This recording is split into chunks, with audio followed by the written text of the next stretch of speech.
Isang paalala, ang video na ito ay ayon lamang sa aking sariling pananaliksik. Hindi ko nais na pilitin ang sino man na maniwala sa videong inyong matutunghayan. Kung hindi kayo kumbinsido sa mga impormasyon at taliwas ang inyong paniniwala sa kaalamang aking ilalahad, maaari kayong gumawa ng sarili ninyong pagsisiyasat para sa inyong kakontentuhan. Ang videong ito ay gabay lamang sa mas malalim na kaalaman at pag-intindi at hindi gawa ng isang profesional. Naniniwala ako na malaya tayong magbigay ng opinyon at suhestyon bilang malayang mamamayan ng Pilipinas. Maraming salamat po.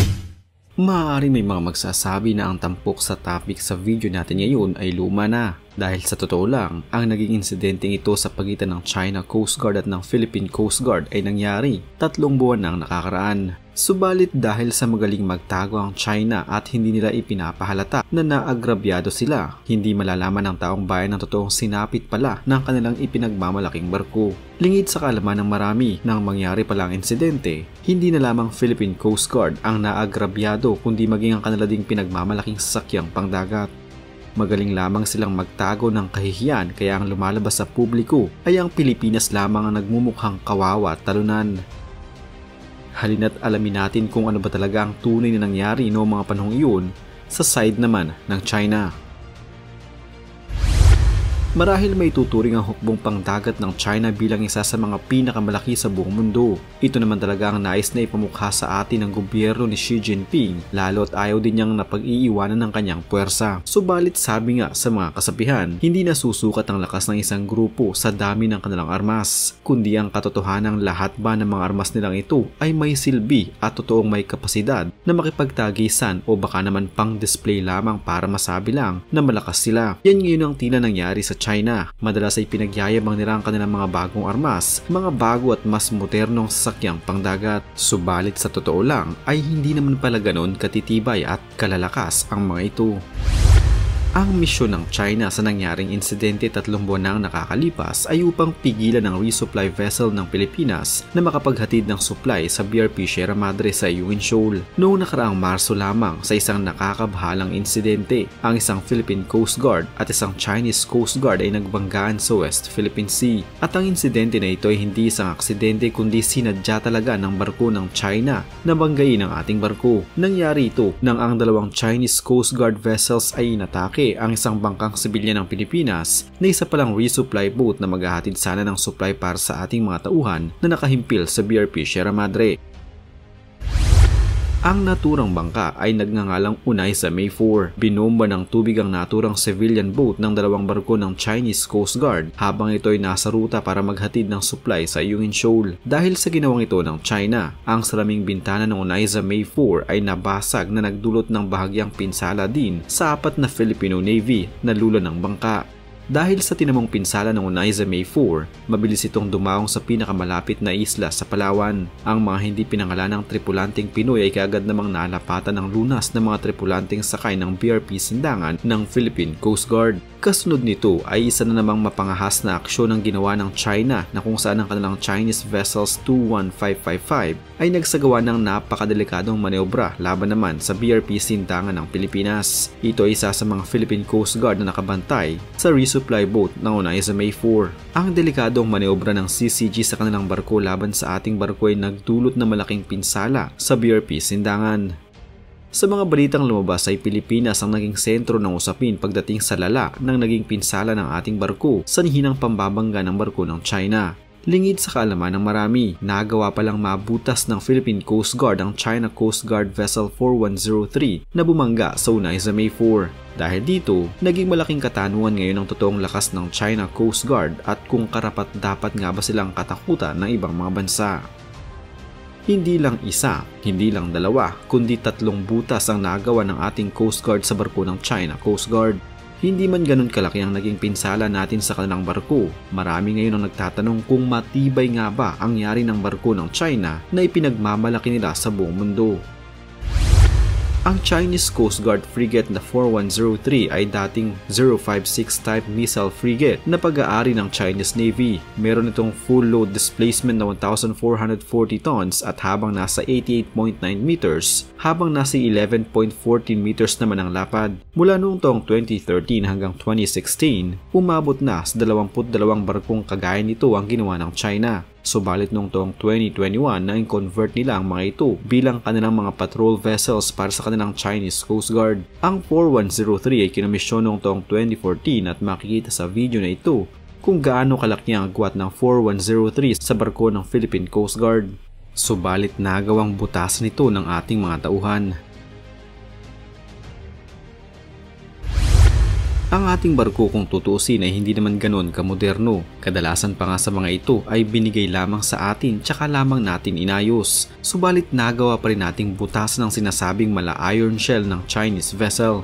Magsisilbing patunay ito na ang pinagmamalaking mga sakyang pangdagat ng China ay hindi pala ganon kagaganda ang yari. Maaaring dahil sa made in China ang mga ito ay baka tokwa lang din ang pagkakagawa, tinipid at hindi maayos na napagplanuhan. Kung sakali pala na medyo nakasalida ang ating barko noong banggain ito ng Chinese vessel 4103 ay mas malaking butas ang matatamo nito o maaaring malaking pinsala ang tatanggapin ng kanilang barko. Isang malaking issue din ngayon sa China na maaaring ang lahat ng klase ng barko nila ay may parehong yari na kayang-kayang mabutas kahit pa dumikit lamang ang mga ito sa matitigas na bahagi ng ibang mga barko. Ang militar ng China ay mas malakas at mas malaki kahit saang parte natin titignan kung ikukumpara sa militar ng ating bansang Pilipinas. Pero kahit na pala nasa China ang mga naglalakihang mga equipment arsenal, hindi pa rin pala masasabing malakas ang puwersa ng China ayon sa mga eksperto kahit pa itapat ito sa mga maliliit lamang ng mga bansa tulad na lamang ng Pilipinas. Sa panahon ngayon ay may maling persepsyon pagdating sa lakas ng isang bagay o tao. Sabi ng ilan, ang isang tao na nasa 7-footer pataas ang height ay mas marami ang magagawa kaysa sa taong nasa 5 flat lamang ang height. Ganito din ang nagiging batayan ng marami pagdating sa lakas ng militar ng isang bansa. Mas marami at mas malaki ang kanilang puwersa ay mas malakas ito. Maling-mali pala ito kung pakakasuriin dahil wala sa lawak, laki at dami ng militar ng isang bansa ang makapagpapatunay na sila ay malakas.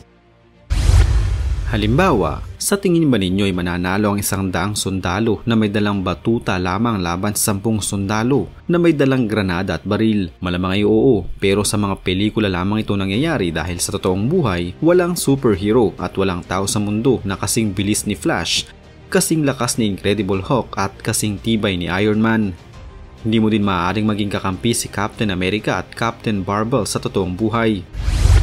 Ang militar ng isang bansa ay hindi base sa dami ng mga ito kundi sa kalidad at kakayahan ng bawat isa at ng kanilang mga armas. Ito ay kung paanong ang maliit lamang na puwersa ay napaka-epektibo basta dumaan sa tamang pagsasanay at disiplina na sinamahan pa ng tapang at diskarte. Ang persepsyon na ito sa kasalukuyan ay may hahalin tulad natin sa bansang China at Pilipinas. Ang mala David at Goliath na tapatan ng dalawang bansang ito sa South China Sea ng China at West Philippine Sea naman ng Pilipinas. Ang mga gamit pangdigma ng China ay talaga namang nakakalula at kaiingitan ng maraming mga bansa mula sa kanilang mga state-of-the-art fighter jets, napakaraming mga naval fleets hanggang sa mga hindi mabilang na mga magagandang gamit sa pakikidigma. Ayon sa mga lumabas na balita ay sila ang itinuturing ngayon na may pinakamalaking tank fleet sa buong mundo at malakas na air force na may libu-libong mga aircraft. Sa ngayon ay mas pinapalawak pa nila ang kanilang navy na kung saan meron na rin silang mga nuclear submarines at mga aircraft carrier at destroyers. Pero uulitin ko, ang pagkakaroon ng maraming bilang ng armas at kagamitan ay hindi sumusukat sa kalidad ng kanilang puwersa. May mga lumbas din ng mga balita na ang kalidad ng kanilang mga armas at maintenance ng mga ito ay hindi ganoon kahusay at kaganda.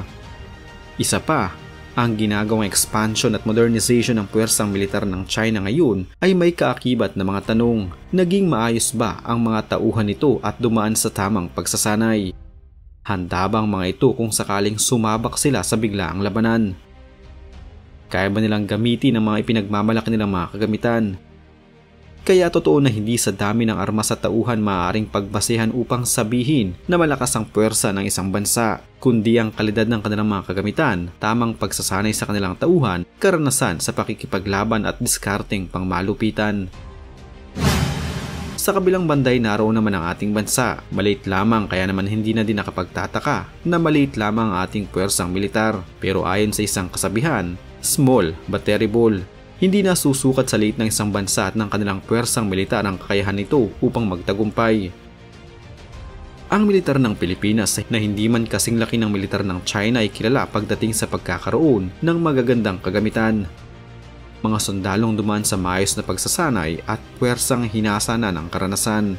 Hindi man kasing dami ng gamit ng China ang meron ng Pilipinas, maayos namang iniingatan ng Pilipinas ang kung anong meron lamang tayo at ginagamit sa pinakamabisa at epektibong paraan. Habang ang ating mga tauhan naman ay may tuturing na isa sa mga pinakamahuhusay at dedicated na mga sundalo sa buong mundo. Bawat isa sa ating mga sundalo ay dumaan sa napakahirap at mapanghamong pagsasanay. Hinanda sila upang sumabak sa kahit na anong klase ng labanan. Hindi din naman ito tungkol sa mga tauhan natin at sa kanilang mga gamit, kundi tungkol din ito sa ginagamit nilang estratehiya at diskarte na tanging mga Pilipinong sundalo lamang ang makakaisip.